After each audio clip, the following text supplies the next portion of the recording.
All right, guys, welcome back to the Performance Matters podcast. I'm Matrixx. We're here today with strength coach for IPC, Aidan. Naturally, also a good opportunity. We haven't done one with Aidan in a while, so you know what? We're past due. So honestly, with this episode, I think we're going to do a bunch of hot takes. So we've done one like that before, but I think it's nice to get some fresh perspective. And so we'll just kind of dive into that. But first and foremost, big thank you to our sponsor, petemethnerphotography. He's the premier sportsographer right here in the Niagara region. You can contact him, petemethnerphotography@gmail.com. You can also check his website, petemethnerphotography.com. So support local. Big shout out to our guy Pete for sponsoring the episode. Okay, let's just kind of dive right into shit. Let's do it. Let's just dive right into shit. So obviously, like you have a pretty solid roster. You have a whole bunch of some fantastic people, right? Gem Pop, everything else like that. Shout out to Andrew Pilsworth, by the way. Man, he's killing it. Like, he's fucking... What was he doing on Pin Squad the other day?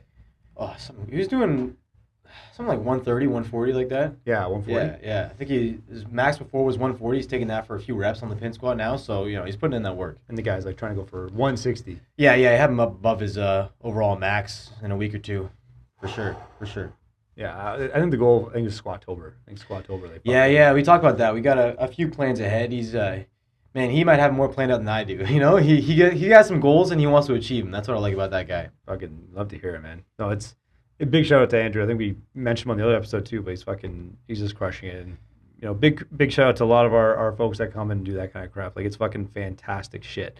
Okay, so here's one, and this is like hot take or something we can kind of dive into. But do you think in-season training should be harder than off-season training?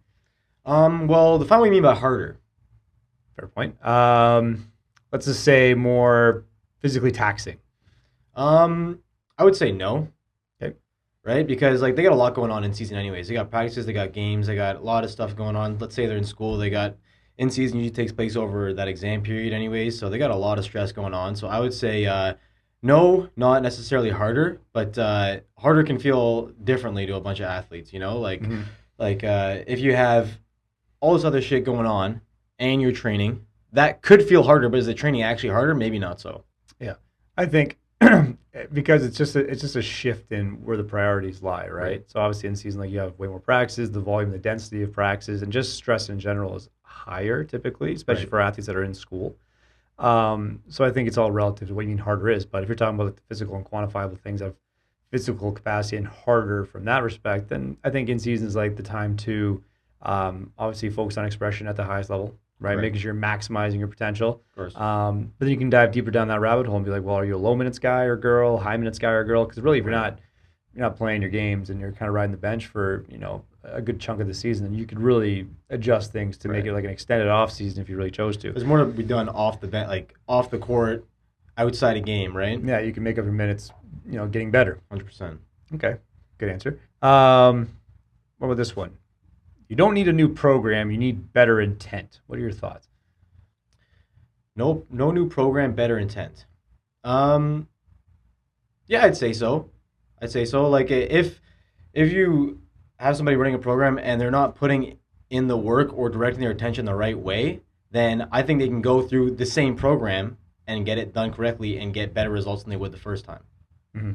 I think honestly, if it's not broken, don't fix it, right? Exactly. Like, everyone's gonna do some variation of squat or hinge or all that kind of stuff. Like, there's all these fundamental patterns you're gonna run through. I think we talked about it before too, but I think people get caught up in they want something new, something fresh, and I get that aspect too, right? You want to keep engaged, but at the same time, it's not broken. Don't fix it. Like, I think if programs are working, it's like run it back and do it again until it stops working. Exactly. That's kind of why programs are invented. If it stops working, then okay, that's time to change it up. If we're not getting the results we used to be getting at the start, then okay, fair enough, let's change it up. Yeah, it's you got a guy like Riley who sometimes he'll insist, be like, hey, can we do this one again?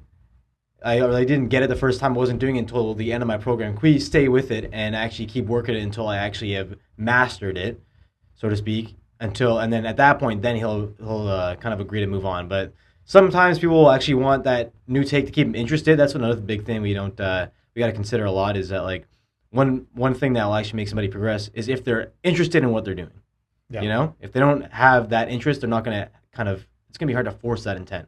Yeah. Right? Yeah. It's like there has to be a level of they're not always going to enjoy everything, but hopefully you can find to love something. Right. But at the end of the day, it's going to be what the effort you put into something that's going to hopefully derive the best outcome for you. Right. You know what I mean? So it's like if you're it could be the, on paper, the most magical program you've ever written. But it's like if you're not putting the right intent behind the details, it's like, well, then we're not going to get anything out of it anyway. So it's like, it doesn't really matter what you do at that point. I think effort's going to dictate the outcome. So it's like you have to have the effort beforehand, and then the outcome will come secondary. And then, like I said, you could have like a mediocre plan, but you have people that really execute the details at a high level. Right. They're going to get better than that on a perfect quote unquote plan compared, if they're just half-assing it. Right.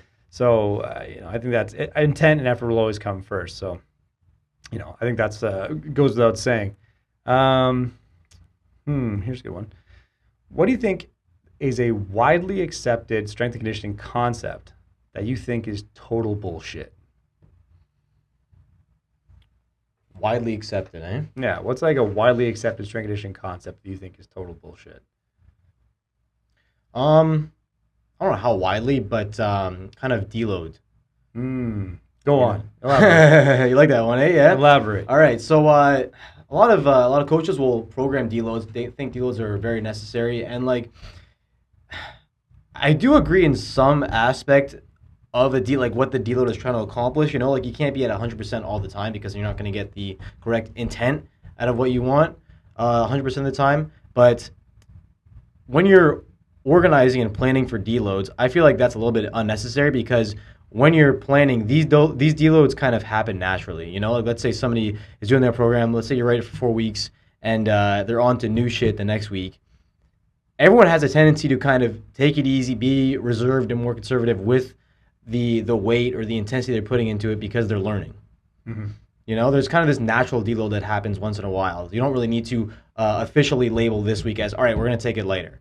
Now, again, there is a time and a place for that. Like, let's say it's coming off playoffs and you're made it to the very end of playoffs. Maybe you make the championship and you got to take some time off because your body's beat up. Sure, yeah, 100%. But naturally, I feel like your body will take things a little easier anyways because it's trying to be reserved. It's trying to recover. Yeah. Right? Yeah, I think time and place for deloads for sure. I think it just kind of gets a little muddy of what that might mean. Like when people say, what's a deload? Well, what is it? Yeah. Essentially, all you're trying to do is reduce stress. Right. So it's like that can come from a variety of factors, whether it's load, if you're looking at typically volume, if you're looking at it that way. It could mean reducing practice time, training time. It could be just simply, not doing schoolwork or having to prioritize something else to get your mind refreshed. Like stress is stress in that regard. So I think you make a point too. Like the initial week of any new phase or program you want to call it, there's a lot of learning. You know what I mean? Right. So it's kind of like knowing that a lot of times that introductory week or that first week of something new is going to be foreign, and by default you're not going to have the same intensities that probably happen once they kind of get in the weeds a little bit. However, I would agree. I think deloading, I think it comes naturally with different changes in cycle. Mm-hmm. And you're gonna have to kind of go by context and see what's actually happening and do a deeper dive and actually look at some things, and maybe their performance metrics are changing and everything else like that, and maybe they mentally just need that break. So it's like, okay, then you just adjust as you need to. Of course. Right? Then everyone's different as well, Like let's say you're planning for a team, one guy might be ready to go for the next week at full pace. Another guy, he's been beaten up. Right? You got to look at what's their tolerance at. Right. In the individual aspect. That's obviously harder to do with like larger groups, but still it's possible. You just have to be flexible. Right. What do you think will be obsolete in strength and conditioning in, say, 5 years? Obsolete. That's a good question. Mm-hmm. Mm-hmm. Obsolete, eh? Well, it's so funny because we're still using a lot of the old methods and tools, Like, I can't really think of anything that's gone super obsolete since the beginning of strength and conditioning. Like, what would you say to that? What I would say is, like, what I think is obsolete, I think it's going to be the traditional bilateral patterns, right? Like, I think everyone's thinking back squatting, benching, deadlifting. I think we know enough now in strength and conditioning where I don't think that is. It's sort of insane, like the 1 RM test. You know what I mean? Like that's already become extremely obsolete. Right. Now, I think things are starting to swing too far the other way, where now we're kind of getting away from getting too fancy, eh? I think we're just getting too specific. Right. I think we're getting a little too sport specific, if you want to call it that, where we're having to just try to mimic everything that's the most relevant. And don't get me wrong, like it was really cool to listen to like Zach Zoner talk about like they have like GPS in the gym when they're doing basketball and doing their shots. They can literally just take this degree of internal rotation or flexion, whatever like that, is actually affecting their shot by this percent. So at least you have a very good focus point. So don't take it out of context there, but I think it's just kind of swung the other way now, where it's just too specific. We're having them be in these positions and patterns where, yes, maybe it's more relevant to the positions in sport, which is great, but are we splitting hairs, and are we at that point where we have to split hairs? I think we're getting a little too ahead of ourselves. You know what I mean? I think we're putting the cart before the horse a little bit, where it's like understanding the role we play is going to be general physical preparation. Like nothing we do can mimic anything they do. Like there's nothing we can do. We try to prepare them by increasing capacity so that when they have to express skills, they can do so at a high level repeatedly. Right. It's not just me one rep, one effort, one set. It's going to be okay. Like, can you hammer these? Do you have enough robustness all around to handle the chaos that's going to ensue that we cannot predict? Right. So I think, we've swung that far. I think that will kind of come back to the way when we start realizing, okay, like there's still a place for solid foundational general physical preparation. I was going to say, like, like there's definitely a point where that kind of bilateral movement doesn't benefit you as much as the beginning, but in the beginning, I think that can be a huge help.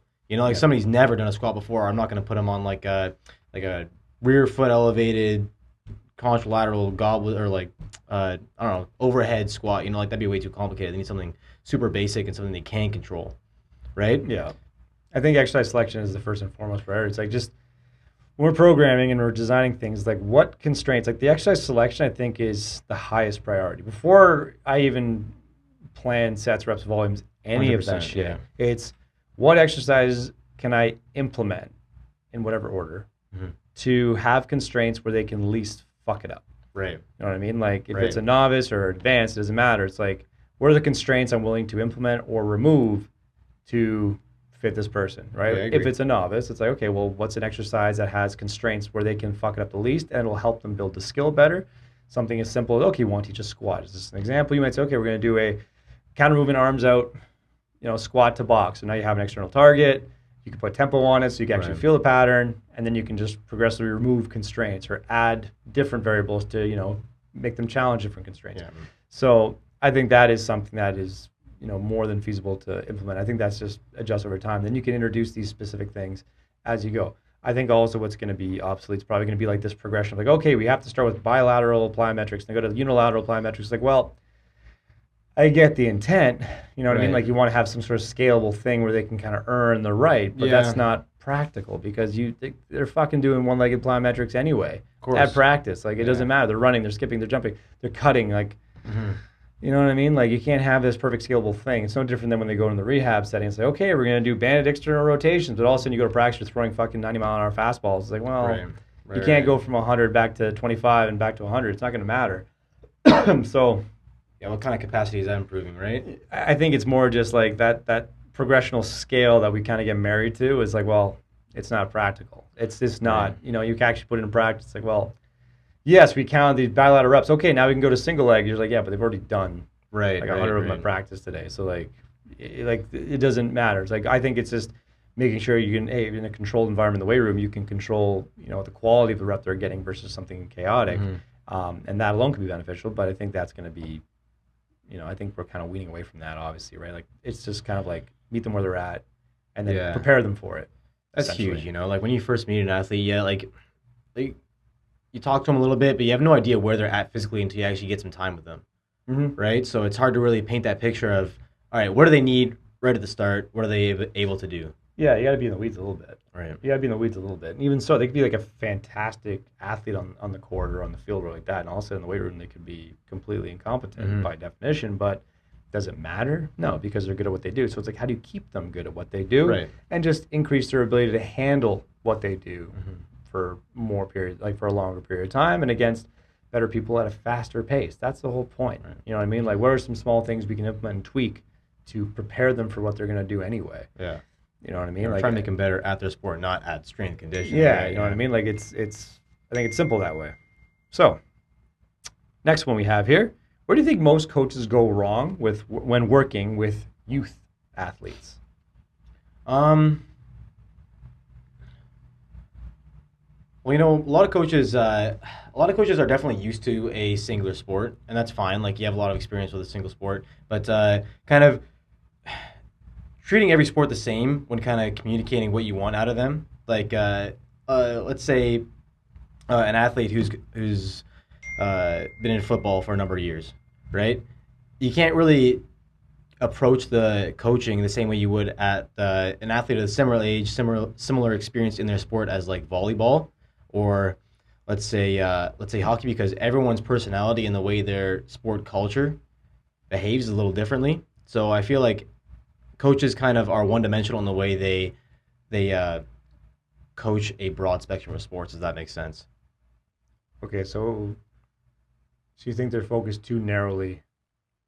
I think their adaptability isn't there. Okay, so what would you think would change? Like, what do you think they need to improve to work specifically with younger athletes? Be flexible to their personalities. You know, like you have to be as a coach adaptable to what they're giving, like their feedback towards you. You know? Okay, okay, all right. I just find with youth athletes particularly, like, you have to understand that they're just kids. Yeah, You right. know what I mean? Like they're young, and that's to say youth is like under the age of 13, for Hmm. example. Even like you want to call it 14 or 15.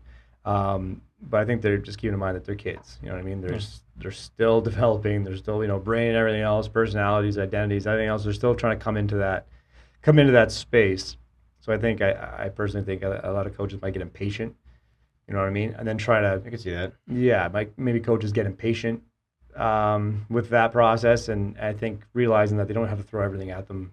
You know, it doesn't take a shotgun to kill a mosquito, man. Like, it's going Yeah. to be, have them learn some skills and try to make it as engaging as possible for that age, and then understand that you're going to have a long runway to continue Right. to develop. So it's like, I think the foundational aspect is going to be help them learn to love just that training process, right? It could be in sport too, whatever, Hmm. but have them like learn to love and find what, kind of find their niche with that realm. Because then it makes it easier to stack on those things down that runway. Like, you have to earn the right to get to that long runway. Like, you have a long runway with young athletes to develop them, but it's like, if they fucking hate your guts and you try to like treat them like adults like early on, you're not even gonna get that runway. They're gonna hate training altogether. They're gonna hate training altogether. So it's kind of like, well, you know what I mean? You kind of shot yourself in the foot. Yeah. So I think it's a simple, long-term developmental plan, really, if you Right. want to call it loosely that. Um, but I think just practicing patience, realizing that they're young, they're kids, try to keep them engaged, help them learn to love certain things. If you can get some skill development, great, and keep progressing in that way where Mhm. it's still engaging. And then obviously as they get older and they become like more firm in what they want, firm in who they are and how they respond, Right. it makes it easier for you to like then narrow that funnel down to be, okay, here's now what we can focus on with you because X, Y, Z. Yeah, interesting. Yeah, I feel like yeah, I definitely agree with that point. Like at that age, I think those athletes need honestly a bit of everything. Mhm. You know, like we Yeah, a good generalist. yeah. Be a good generalist. Yeah, yeah, yeah. Absolutely. So then what do you think is a non-negotiable when it comes to athlete development? What's like a non-negotiable? Um, non-negotiable. Mm-hmm.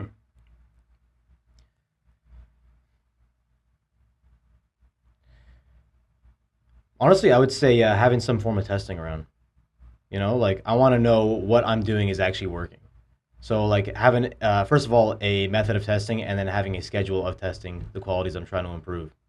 Okay. Because how do I know if I'm actually doing a good job here? You know, Okay, fair enough. Like, what, like testing like what, for example? like let's say I'm trying to improve an athlete's vertical jump. I want to be able to know uh, like the relevant type of jump. Let's say it's just like a standing vertical. I want to know how to actually perform that test, and then the right times in their training process to do it on their schedule, when they're most ready, when I'm going to get the actual reflectable results. Okay. So testing being the non-negotiable Yeah. for athlete development. Okay. No, I get it. It makes sense, right? You want to make sure that you can hopefully quantify something. Mm-hmm. I think it's important to note too that's going to be make sense of what matters and what doesn't matter. Right. And that's always going to be an ever going thing, is continually trying to figure out, does this matter, does this not matter, to what degree does it matter or not matter. Right. Um, And we're still trying to figure that out, you know, like oh, absolutely. Yeah. There's too many things to consider, right? But we're just trying to check off the things that might not matter for certain sports, certain athletes, body types, everything else like that. That's like a never ending. it's a rabbit hole. It's a never ending search, right? And I think the further we go in the weeds, it's just going to get more complex. But if you can kind of pick a couple things like, hey, this is, what we're going to focus on. Here's why they might correlate to what we're looking for, and we can at least measure that. And then, of course, standardizing. Right. You know what I mean? Like making sure if you're going to test somebody or, monitor them or like record something, it's like, okay, like make sure the process has been standardized. At least you're collecting decent data. Right. You know what I mean? Versus getting... Yeah, like it definitely, you want someone to compare it to. Like you have this number, cool. Like, what does that mean in respect to their sport or their age? Oh, yeah, we get those questions all the time. Like, what does this mean? You're like, well, if you don't know, then... Why are you even looking at it? Why are you even looking at it? Like, well, it was really cool to just see it. All right. Like, what might be the relevance of this? Right? Cool. If you had to train an athlete with no weight room, what would you do? Athlete with no weight room, huh? No weight room. How you train them? I mean, first of all, it's going to be a lot of calisthenics probably. Like they're going to be... I want to know what they're training for. I want to know what kind of work capacity they have. Like, what kind of tools are we talking about here? Like an open field? I don't care, man. You got no fucking weight room. Like, fucking paint me a picture. Let's see. I like my first answer. It's going to be a lot of calisthenics, like push-ups, regular squats. Like, it's an interesting question because I feel like we develop these tools over time, and you take all these tools away, you have no idea where you're at anymore. That's a young man's answer. Yeah, I guess so. That's a young man's answer. I'm born into a modern age, I guess. That's a young man's answer. Man, I'm doing some form of sprinting. Yeah? I'm doing some form of, it's like you get high outputs. Right. If you have nothing else, at least you can, teach them how to sprint and do some progression of sprinting. You can do hops, bounds, some, version of plyometric or jump type training that still has high yields too. And again, you can modify it to, I'm not recommending you just have someone go full out sprint, like right off the hop, but you can have them do builds, you can do positional work, you can do different kinds of drills, like A skips or A runs or stuff like that. Especially if they're an athlete, I'm like, okay, if I say athlete no weight room, I'm like, yep, I'm going to do some form of sprint drill or derivative of sprint training in there, and then I'll have them do some sort of jumps, whether on spot, directional changes, intensity variation, and then, I'll throw in probably a lot of unilateral work. Unilateral, like, split squats as an example, stuff like that, because I can still get the load on one leg with less weight. You can do push-ups and stuff of that nature, like anything, crawls. Right. I'm going straight playground. I'm just going straight playground. Old school rules. That's what it is. Okay. Let's try this segment here. Let's say, would you consider these things overhyped or undervalued? And we'll go into why. So we'll kind of go overhyped or undervalued. Nordics.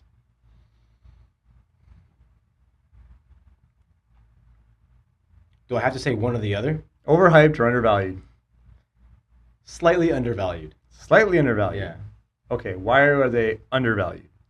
I don't see them enough is why I would say they're undervalued, but I think they're an excellent tool because, one, it actually teaches you the goal that you want to have their hips extended and their knees flexed, which is what the hamstring's really meant for, right? Like we're training the hamstrings with Nordics. Those are two actions that are meant to be performed with a Nordic, whether it be like a hold, you're actually getting full range in it, you're adding assistance, you're getting those two, knee flexion, hip extension. I'm going to say overhyped. Really? I'm going to say Nordics are overhyped. Why is that? Because too many people can't do them to the range to actually elicit a response. So instead of Nordics, I'd be like, go on a GHR. Go on a GHR. You'll get more range of motion for it. You have the assistance because your knees can slide, so you can travel. And you actually get more bang for the buck versus like most people can only control like the top 10 degrees of range, and then they fall and they have no control. So really like... Fair enough. It's almost like doing like an 8th squat for a lot of people. Fair enough. You know what I mean? Or again, like variations could be like, okay, do like a bench Nordic where you have like some sort of platform. Yeah. To kind of stop them from going a certain way, and then they can pull themselves up and you just lower it as they go. But in just a general sense, I'm going to say they're overhyped because just not enough people can do the full range. If you have those freak athletes that like are really strong and very, they have shorter limbs as an example, and they have longer tendons and they can do that, then yeah, huge. Like that's great value for that. Mm-hmm. But for most people, no. Like maybe Nordic holds it based on position, or bench, but most Nordics, I'm not going too crazy with Nordics. Like it's just not enough people can do it at the range that's necessary to elicit the most response. Interesting. Yeah, that's mine. Okay, let's try this one. Overhyped or undervalued? Periodization.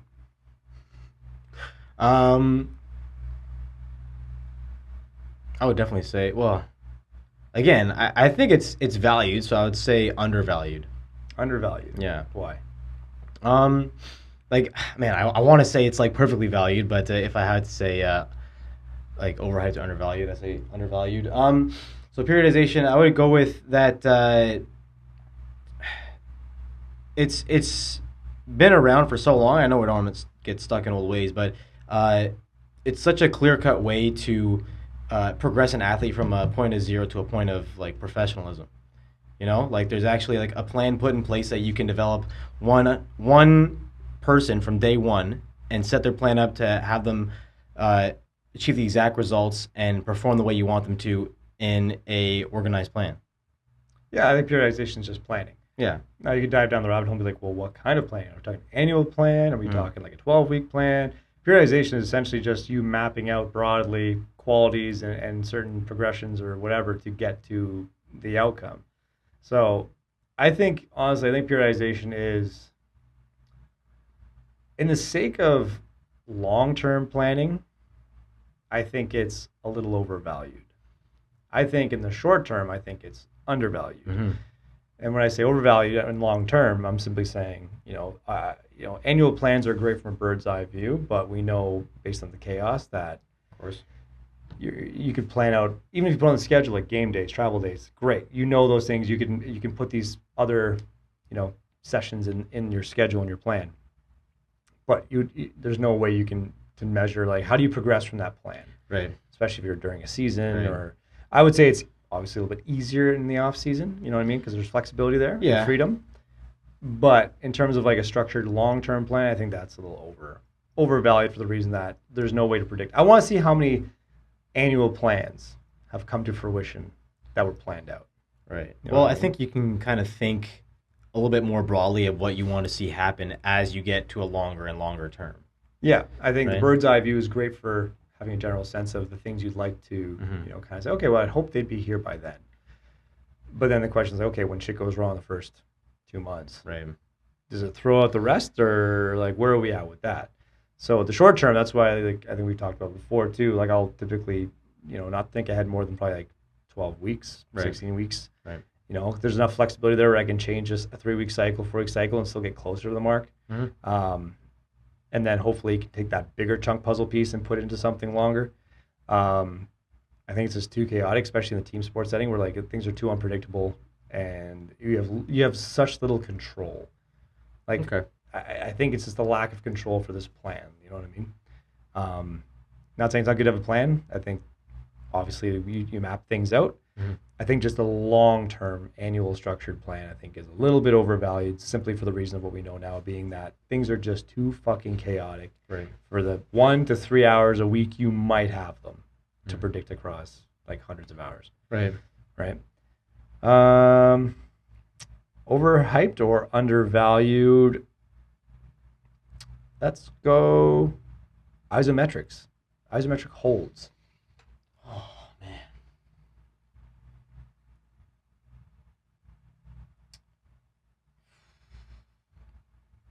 Man, fucking ears are smoking right now. Ears are smoking right now.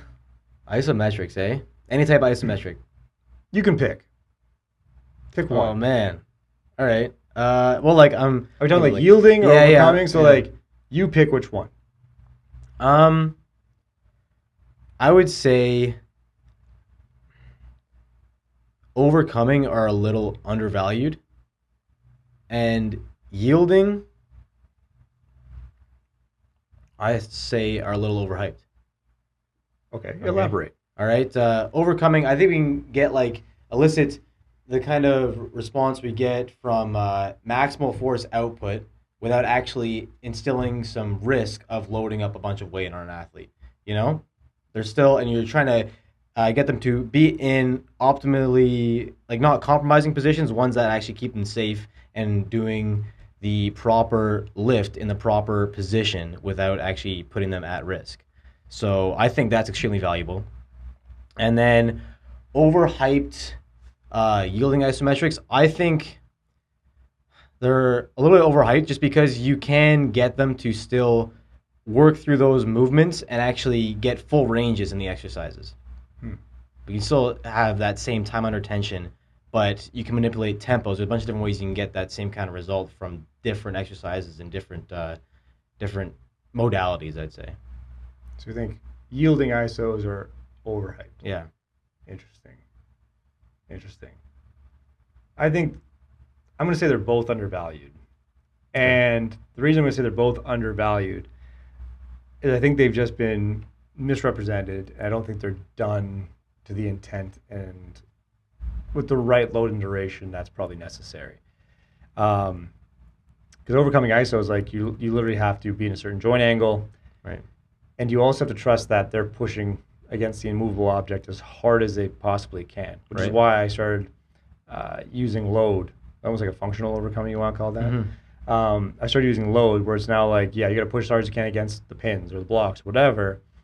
But it's more like you have to keep the bar there. Keeps them honest. Yeah, you know what I mean. You can fake an empty bar and say I'm pushing as hard as you can. Right. It's hard to fake like 100 and something kilos on there, and you're pushing Right. and trying to keep it against the pin. So you're still pushing as hard as you can, right? And it's obviously controlled ranges. I think for the yieldings, I think people don't really know. I think they just throw random times, like the heaviest weight they can handle, which is fine. But it depends on the outcome of what you're looking for. Like for example, like jumpers knee, there is a certain threshold of time under tension and Right. load that's going to yield, a better pain result. Right. So it's going to be, understanding like what is that maybe magic spot or like that gray area where it's probably going to be okay to work in. So it's like, okay, do you do like 20 to 30 seconds with a heavier load, or do you do a minute to 2 minutes body weight? Like no load, yeah. You know what I mean? Like those are gonna have two different outcomes, and one might be more appropriate than the other one. So it's like, well, what is the goal of the yielding isometric, right? Because you can sit there and do minutes of wall sits, or it's like, okay, no, we want to do 30-second wall sit with a certain load at this angle, and we have to hold that and feel tension X, Y, Z, right? So I think they're just like sometimes I think we're learning more about it. I think it's more just a little bit misunderstood, and they kind of just get thrown out there. And again, like, there's nothing wrong with that. Like you still yield some great results, but I think it's like be curious as to what is like the durations and the loads kind of like comparison, and what is the result from that? Like, is it better to do shorter, heavier yieldings, or is it better to do lighter, longer yieldings? And what's the difference look like? Right. You know what I mean? In terms of the adaptation or recovery or the pain tolerance or the improvement of rehab, whatever. That's what I'm going to say. That's what I'm going to say. That's interesting. Yeah, because it goes back to like no different than tempos, for example. Exactly. Like with tempo lifts, like we don't really focus on having a tempo on the concentric. No. Because obviously, like with sport, it's about expression. Yeah. But believe it or not, like if you're trying to get someone back from like let's say jumper's knee, right? Having them start with like lighter load, 3-second eccentrics, and then a 3-second concentric is actually shown to be beneficial for improving their patellar tendon inflammation and also tolerance. So it's like, wow, you're actually throwing a tempo on the up part, the concentric that part contraction. that contraction type. So it's like, whoa. So like there are ways to like use those things. I just don't think people know. And I think they just kind of throw tempos out there to be like, oh yeah, we're doing tempos. It's like, well, like for me, it feels different, It feels like yeah, you're it's doing challenging. more. Like I use tempos for a plethora of reasons, right? Like for a novice, I want them to learn the skill and the pattern. So you'll do like 3-second, eccentric, 3-second isos at the bottom or whatever the movement is, just to help them feel that position, right? Feel where they're messy and then have them like control it and hold it. And so that way when they have to go there faster or with heavier loads or whatever it might be, they have a better sense of that pattern. They can feel the control and then refine. Right? And then, for some other athletes, it's like, yeah, now I can use tempos as a method to control load. So it's like, I don't want you maxing out. I want you doing like, 8-second positionals. I want you doing like an 8-second negative, or I want you to do like a heavy 20-second hold and then do your 5 reps right after. So it's like now you're controlling the load at which they can handle because of the fatigability of things. So now it's like, okay, great. So we don't have to always target the weight we're doing. It's now like, can you control the position and hit that with the intent that's desired? So it's kind of fun. You can use them for a variety of different ways. I think that the tempos in general they're extremely beneficial. I think it's more just like narrowing, like, what are you using them for? Yeah. You know what I mean? Like, what is it? Okay. Another one. These are good ones, man. I'm like right in the middle of all these. Yeah, you're right in the shit. Overhyped or undervalued? Massage guns. Ooh.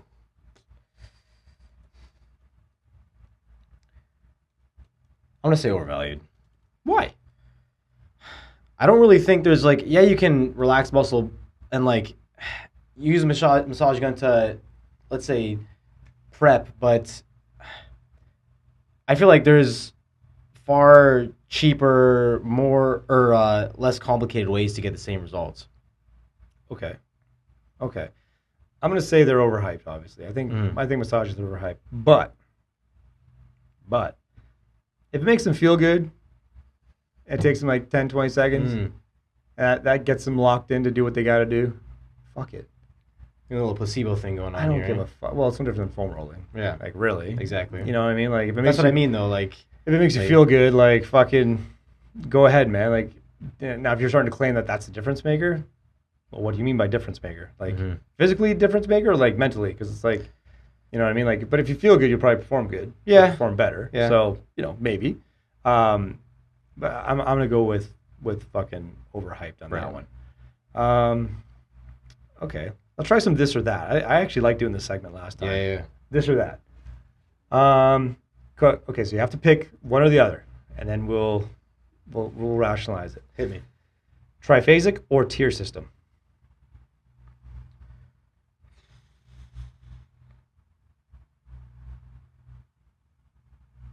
Kind of like big triphasic. Why? Well, like, man, kind of going back on my answer now.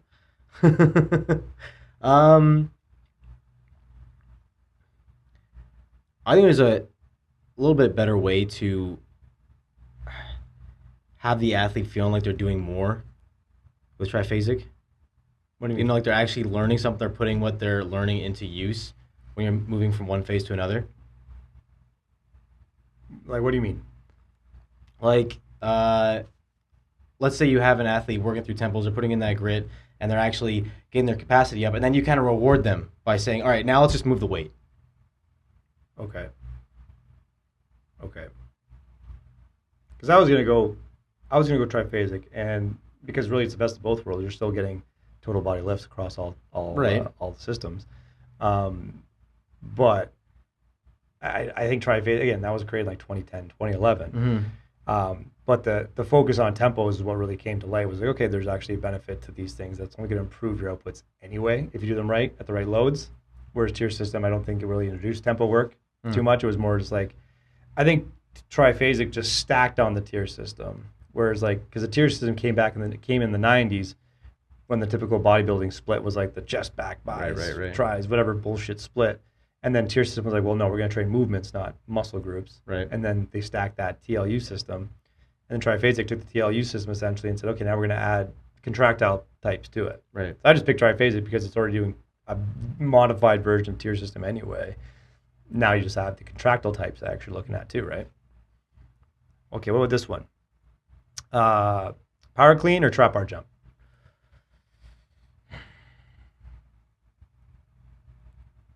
For personally, power clean, coaching, trap bar jump. Okay, go ahead. Why? Well, one, I feel like it's like if somebody's never cleaned, never done anything like that in their life, I think a trap bar jump is a good place to start. Hmm? You know, personally, I find cleans more fun. Cleans are fucking fun. Yeah, There's something nice. It was like fucking throwing weight from the ground up. man, you got it from here to there in like 0.0 seconds. You know, like Yeah, it's fun. Again, it just goes back to the selection, right? Yeah, if you work with athletes, you have to pick one or the other. Both can yield results. Now, I think power clean, like a mid-hang power clean, like a derivative. Ironically, it's not really like Olympic lifting. These are all derivatives of Olympic lifting. 'Cause Right. You're not doing like a full clean to a power jerk or whatever. Mhm. But I think you get more bang for the buck from a clean. Right. But if you have athletes and you're trying to implement constraints on where they can learn how to jump and land Right. with load, trap bar jumps is a progression. But the clean, now you're talking about not only propelling weight, but you're having to catch and decelerate load at a very fast rate, depending on how heavy it is, right? But yeah, I'm picking cleans too because it's like fucking, it's just fucking awesome. It's really just fucking awesome. Let me see here. What's another good one?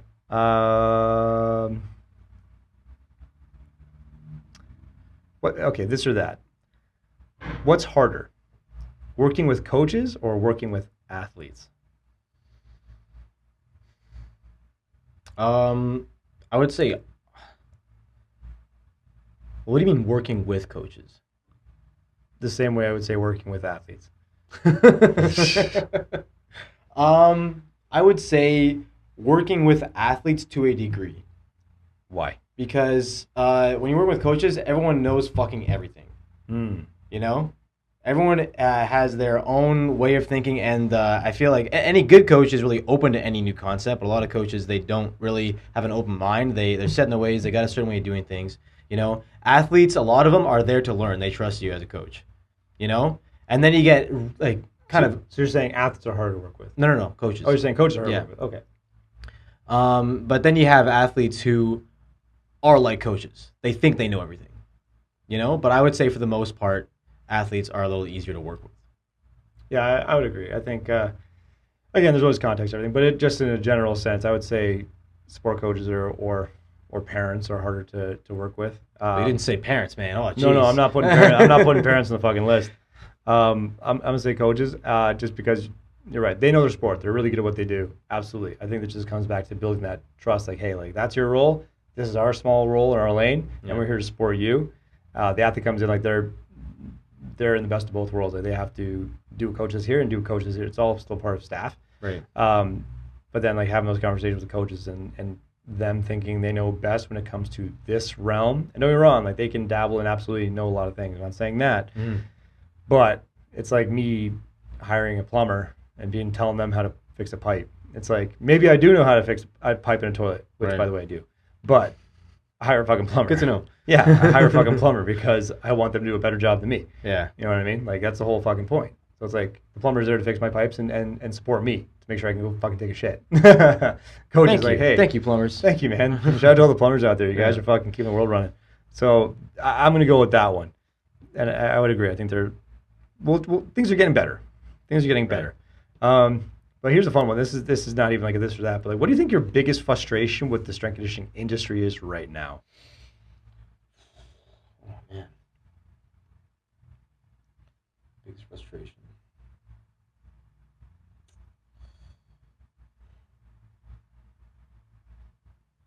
Maybe, Man, you look exhausted to answer these questions. Man, I'm putting some thought into it at the very least. Biggest frustration. I would say that there's maybe a little bit. I think we kind of touched on this a little earlier, though. Just a little bit, maybe too much innovation. You know, too much innovation, right? Everyone's always looking for that new sexy tool or method or something that's being invented. You know, but I think it never hurts to stay with what has worked and rely on what others have built up and are proven to actually make a difference.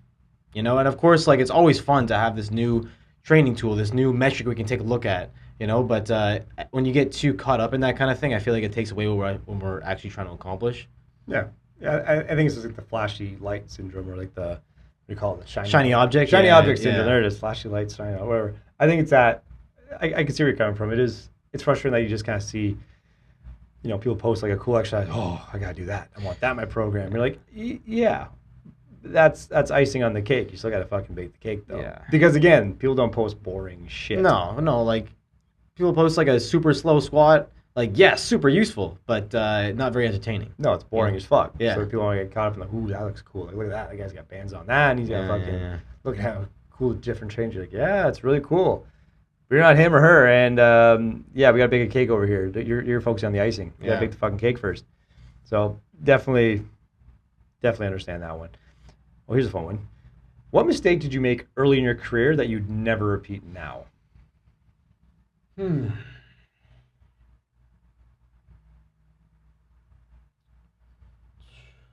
gonna find something funny. I hope so. I fucking hope so. Trying to make my own business. Nice. Nice. Tell me more.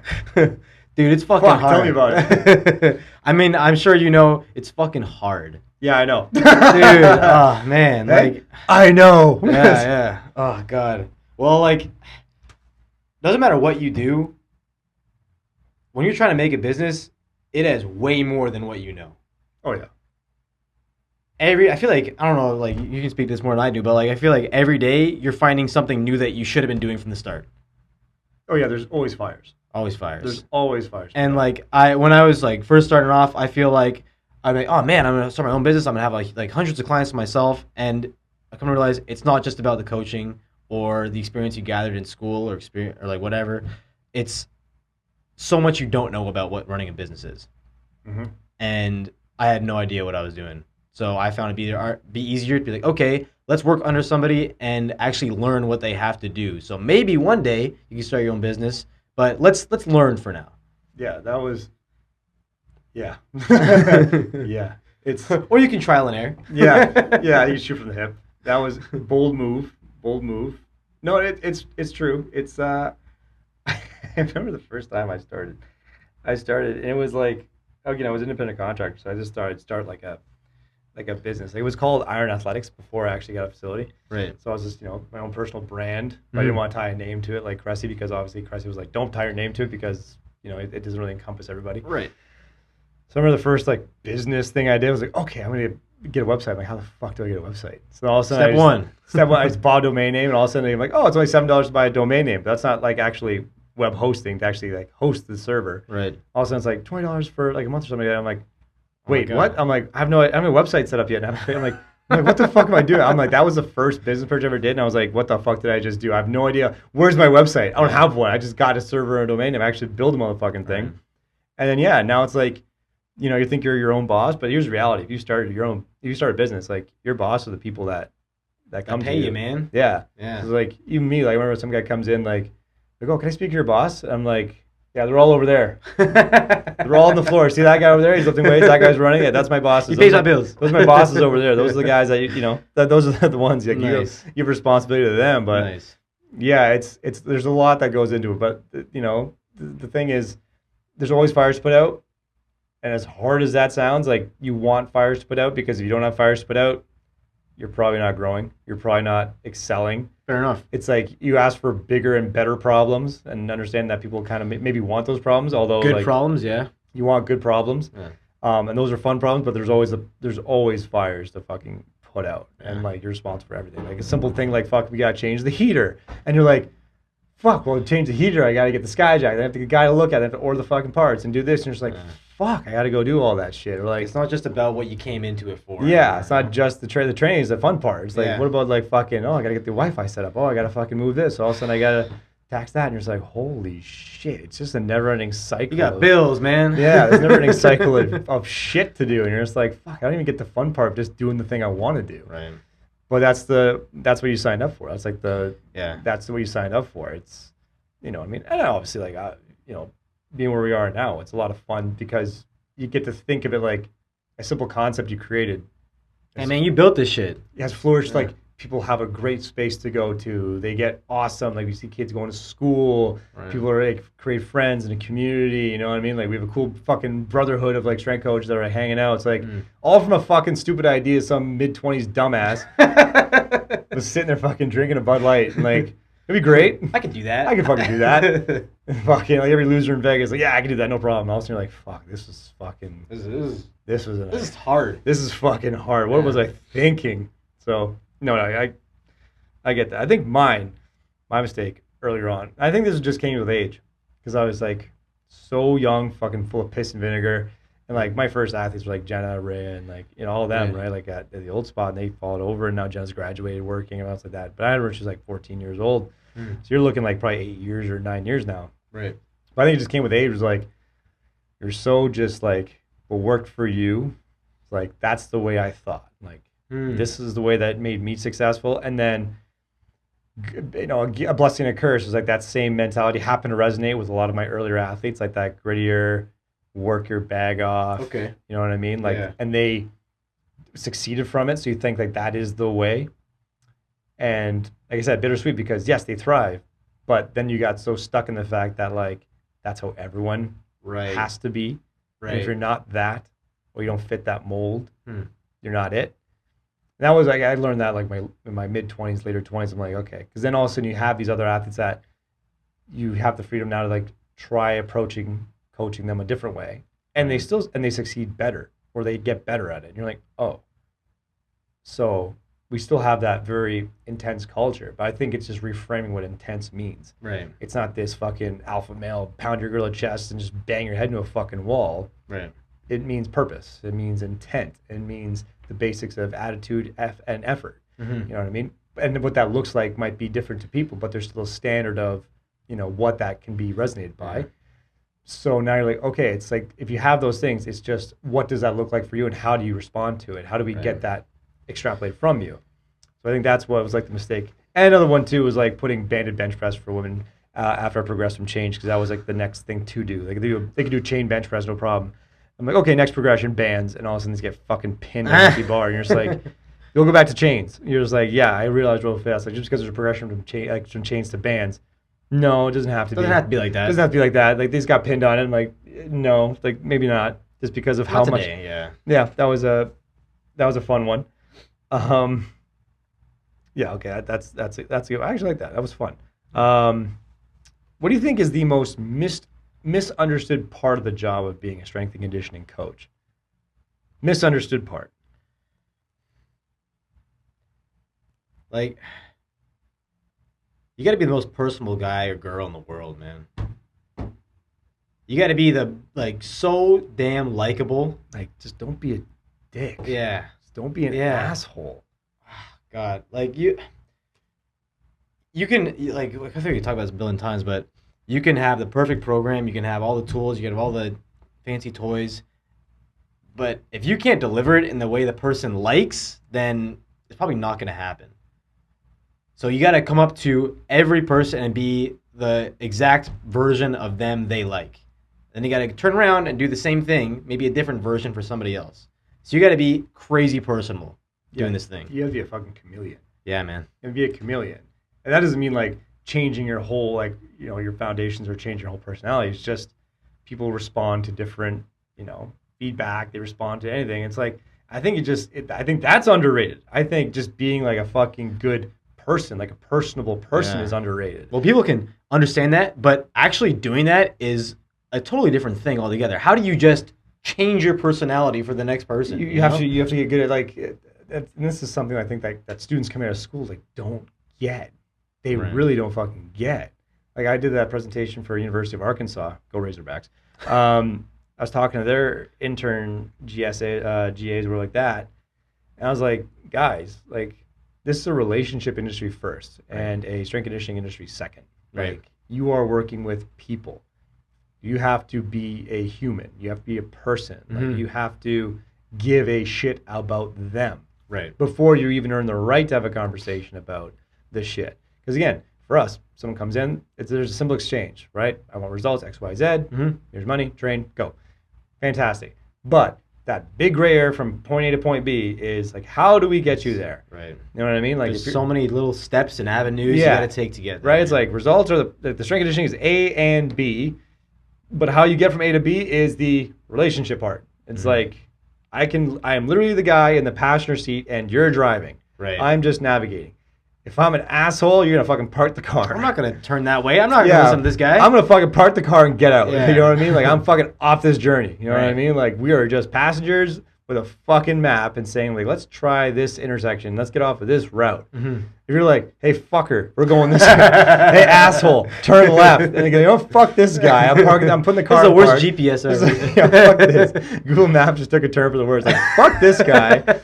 Fuck this guy. I'm fucking putting the car in park. Fuck this. I'm putting it in reverse, put a brick on it. He can fucking, he can go the other way. Get the fuck out of the car. It's like, no, it's a relationship industry. Like, you literally have to just be a chameleon, and people respond to different personalities, and like, not everyone's the same.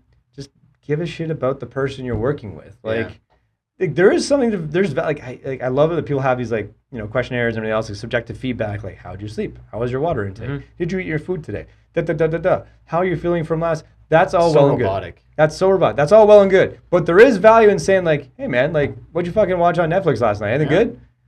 Boom. Like, oh, shit, this guy cares. This guy, it's just like, I care too. Like, hey man, like, I learned so many cool shows and like podcasts or like books that are just cool shit I didn't know from just talking to people. Like, there's value in that because that's part of it. That's a faucet that is, you're right, very misunderstood, misunderrepresented. And it's just like, hey, like these conversations might seem like, oh, this is not relevant. It's like, well, actually, like I'm learning more about them. Like from the information, we're creating a connection. And now we can actually move forward better together because I kind of resonate more with them. We can have a good experience. you know, X, Y, Z. It's like, sometimes that information is valuable to the training that day as well. Be like, hey man, like, I don't know, my dog died or something. Like, all right, this guy's probably not going to show up today. Let's take it a little easier on him, you know? Or you could literally change a bad day to a good day. Like, Right. shout out to Gabby yesterday. You know, came in and I was like, hey, how's your day? Not good. And you're like, okay. And then I said, okay, what wasn't good about it? Well, I did this, I was expecting this. They're like, okay, what are your expectations of that? I'm like, okay, well, the day's not done. Like, what are we doing today? Mm-hmm. Well, I have this, I practice. I'm like, okay, how does this sound? I said, you're going to go and you're going to fucking venti Starbucks drink. You're going to pick the drink. What's the drink your go-to drink? That. I'm like, fantastic. We're going to kick ass in this session. And from here, you're going to go right to the nearest Starbucks and you're going to get a venti, I don't fucking know what it was called. I was going to get a venti fucking unicorn drink. Nice. And then you're going to go to fucking practice and you're going to fucking crush it. She's like, hell yeah. Boom. Boom. And it's like, that simple, 2-minute conversation? They changed. Just fucking, hey, now we're locked in and ready to go. Like, training aside, it's just like, they're in a better mood, better day planned ahead. It's like, that goes a long way. Yeah. That's something they don't fucking talk about in school enough. No. You know what I mean? Like, it's so robotic and I don't know, man. It's fucking, I don't know. But, you know, we try. Like, you know, we have master's interns and everything else like that. And, Right. you know, we try to do all that stuff. But, fuck, man. That was fun. That was fucking fun. And That was a good talk. Yeah, that was some thought-provoking shit. Yeah. Yeah, hopefully someone fucking found some value in that Hopefully shit. our listeners think so too, eh? Yeah, more rants, raves, and revelations. So, yeah, I'll think of a new episode title. Don't worry. It's all good. Work in progress. Work in progress. Working Like title. everything we do. Yep, always. Putting out more fires. That's what it's going to be called. You know, Hey, I like that. Putting out fires. Putting Putting out fires. out fires. All right, guys, this is the Performance Matters Podcast. You can tune in. We're on Spotify, Apple, and, of course, YouTube. Make sure you like, subscribe, and share your friends. Coach Matrixx, Coach Aidan, we're tuning out. Peace.